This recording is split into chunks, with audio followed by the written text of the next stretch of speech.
اعوذ باللہ من الشیطان الرجیم بسم اللہ الرحمن الرحیم۔ اللہ تعالیٰ کے نام سے شروع جو بڑا مہربان اور رحم کرنے والا ہے۔ پیارے دوستو، زلیخا کے بارے میں آج ہم اس ویڈیو میں بات کریں گے۔ تو زلیخا ایک بڑی حسین عورت تھی، وہ شاہ مغرب تیموس کی بیٹی تھی۔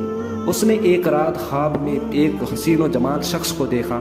اس نے اس سے پوچھا کہ تم کون ہو؟ اس نے بتایا کہ میں عزیز مصر ہوں۔ زلیخا کے دل میں اس خواب کا نقشہ جم گیا اور ہر وقت وہ خواب نظر پیش رہنے لگا۔ بڑی بڑی بادشاہوں کے پیغام آئے، لیکن اس نے انکار کر دیا، اپنا ارادہ ظاہر کر دیا کہ میں تو عزیز مصر ہی سے نکاح کروں گی۔ چنانچہ تیمنوس اپنی بیٹی زلیخا کا نکاح عزیز مصر سے کر دیا۔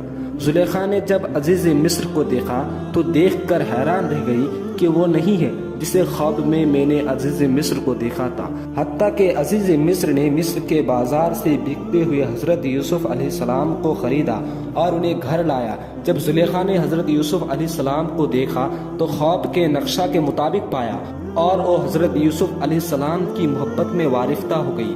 پھر اس نے ایک محل بنوایا جس کے اندر 7 کمرے تھے۔ اس محل کو خوب مزین کیا اور خود بھی آراستہ ہو کر کسی بہانے حضرت یوسف علیہ السلام کو اس محل میں لے گئی۔ پہلے کمرے میں داخل ہوتے ہی اس کمرے کا دروازہ بند کر دیا، پھر دوسرے کمرے میں لے گئے، اس کا بھی دروازہ بند کر دیا، پھر تیسرے میں، پھر چوتھے میں، حتیٰ کہ سب کمروں کے دروازے بند کرتے ہوئے 7ویں کمرے میں حضرت یوسف علیہ السلام کو لے گئی اور وہ وہاں جا کر حضرت یوسف علیہ السلام سے اپنا ارادہ ظاہر کی۔ تو حضرت یوسف علیہ السلام یہ صورتحال دیکھ کر حیران رہ گئی اور فرمایا کہ اللہ سے ڈر اور اس محل کے سردار کو دھوکہ مت دے۔ زلیخا نے نہ مانا اور اپنی خواہش پوری کرنے کے چکر میں رہ گئی۔ تو حضرت یوسف علیہ السلام جب یہ صورتحال دیکھی تو آپ وہاں سے بھاگے، زلیخا بھی پیچھے بھاگی۔ حضرت یوسف علیہ السلام بھاگتے ہوئے جس کمرے کا بھی رخ کیا، اس کمرے کے دروازے کا خود بخود کھلتا گیا۔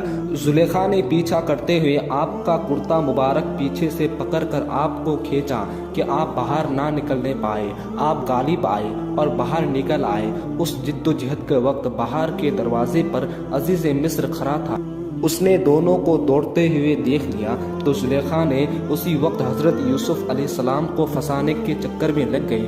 تو وہ اپنے شوہر سے کہنے لگی کہ جو تیری بیوی سے برائی کے ساتھ پیش آئے اس کی کیا سزا ہے؟ میں سو رہی تھی، اس نے آ کر میرا کپڑا ہٹا کر مجھے پھسلایا، اسے قید کر دو یا کوئی اور تکلیف و سزا دو۔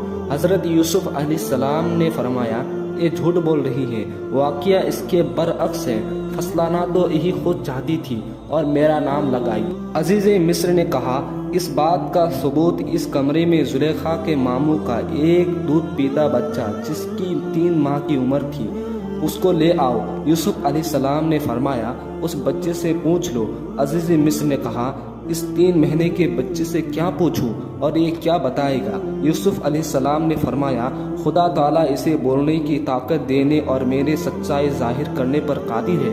عزیز مصر نے بچے سے دریافت کیا تو وہ بچہ بولا اگر حضرت یوسف علیہ السلام کا کرتا دیکھ لو، اگر ان کا کرتا آگے سے پھٹا ہے تو زلیخا سچی ہے، اگر پیچھے سے پھٹا ہے تو یوسف علیہ السلام سچے ہیں۔ چنانچہ کرتا دیکھا گیا تو پیچھے سے پھٹا تھا۔